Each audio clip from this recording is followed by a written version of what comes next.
ñu ngi leen di dalal jàmm kon di leen jaajëfal mbokk yi ci teewlu bi ci diaspora bi ak ci réewu Sénégal fu ngeen mënti nekk rek un grand merci à vous Mapenda Ndiaye. Assar, on vous retrouve ci le débat économique. C'est notre compagnon du mercredi dans le débat sur les ressources naturelles. Un plaisir de vous retrouver Assar ak mbooleem ñi nga xam ne ñoo ñuy teewlu jamono ji ci T3B télé bu baax bi di si diaspora bi ak ci réewu Sénégal ñu tàmbalee émission bi information bi bokk na ci mobilisation de fonds yi nga xam ne sur le marché régional fay ci mu toll ci 450 milliards de francs CFA dans le cadre de l'APE, l'appel public à l'épargne bi nga xam ne le gouvernement du Sénégal lancé woon na ko ñenn ñi jàpp ne sax le Premier ministre avait lancé une diaspora bond boo xam ne en tout cas diaspora bi am nañ ci wàll mais quand on parle d'appel public à l'épargne dafa mel ni ñëpp ngi ci mais diaspora bi également am ci wàll bu yaatoo yaatu mais manifestement les objectifs sont atteints ba raw njort bi ñu ci doon xaar jusqu'à plus de 150%. ñu ngi doon xaar 300 milliards ñu dem ci 450 milliards.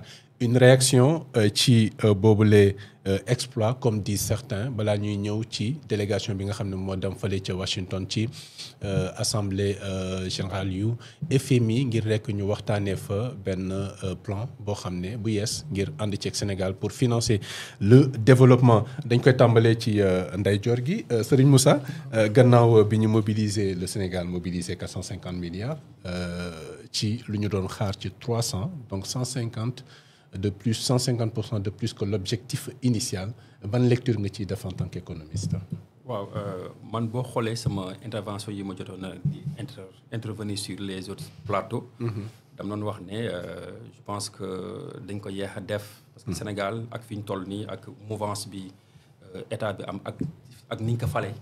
c'est très important il faut ñu revenir sur loolu. boo xool ceux qui sont aujourd'hui aux instances.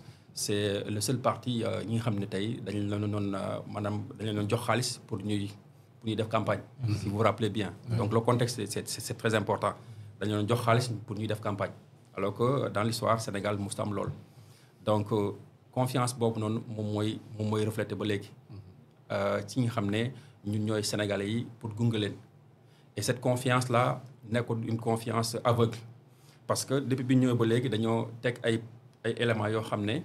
da leen permettre ñu garder cette constance ci seen parole maanaam la transparence dans la gouvernance des orientations claires mais aussi qu'il n'y ait pas une bonne gouvernance et absence de jusqu'à présent de détournement tout cela on veille tout cela et aussi derrière il y a cette volonté d'assainir tout ce qui est aujourd'hui tout ce qui est finances publiques et ce qu'ils sont en train de faire. Et loolu dafa am important ñu amaan beneen crédit. beneen crédit bi ñu am moom moo ne souvent dañ koy fàttaliku Sénégal la démocratie dafa am solo lool ci réew. falin ba naka lañ falee. falin ba mooy c'est la majorité des Sénégalais qui ont eu confiance à un système qui ont confiance à benn proposition de développement. Et cette confiance là. dañ ko bâtir sur de la démocratie sur la démocratie et tout cela soo ko boolee da nekk benn avantage boo xam ne en termes de confiance et quand on dit l'économie et la finance tout se base sur des principes de confiance. Et ces principes de confiance tey moom moo jur man dama di que dama wax ne sax dañ ko yéex a def parce que gis nga bañ fala woon bu ñu amoon benn euphorie def benn levée de fonds bu rëy te lay ëppee parce que boobu Sénégalais yi ils étaient prêts engagés à aller avec eux quelles que soient les circonstances loolu nag tey moom moo dem ba léegi ba nga xam ne tey les diaspora bonds bi nga xam ne yàgg nañ ko wax te dañ ko émettre woon ci seen plan de développement de diaspora bonds boobu ak tamit sur presse bi ñu présenté Sénégalais en disant que redressement économique et social. Oui, exactement. Donc ils vont financer l'économie à 90% de ressources internes et aussi basé sur l'inclusivité et aussi promouvoir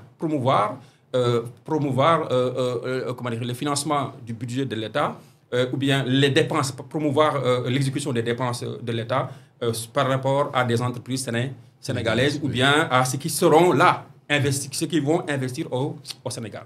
Là, bonne trajectoire. Deuxième Oui. trajectoire, Oui. ceux qui sont à l'extérieur, qui ont financé la diaspora, contribuent énormément dans l'économie seen sénégalaise. taxawaay dafa yaatu ci mobilisation mobilisation de Oui. de ressources. Oui. dafa yaatu trop. Oui. Et ñoom dañoo am benn aura boo xam ne mën na sax permettre à d'autres structures financières yi nga xam ne tey ñoom taxawaay bi ñu amee taxawaay foofu ñu accompagner leen pour le finance. Donc diaspora bi. dafa nekk li nga xam ne tey sénégalais yi war nañu si mën a basé wu bu baax a baax a baax. Oui. pour pouvoir prétendre à cela. Donc C'est ça. man en grosso modo. Oui. Bettuma. Je me dis que il sous-estime même cela. Maintenant après on peut revenir. koo xeeb maanaam. man xeeb naa ko trop. Xeeb naa man jàpp naa ne war nañ mën a am plus que ça. Et peut-être lenn la moom mooy de en fait quelle orientation maintenant on va qu'est-ce qu'on va faire avec cet argent-là.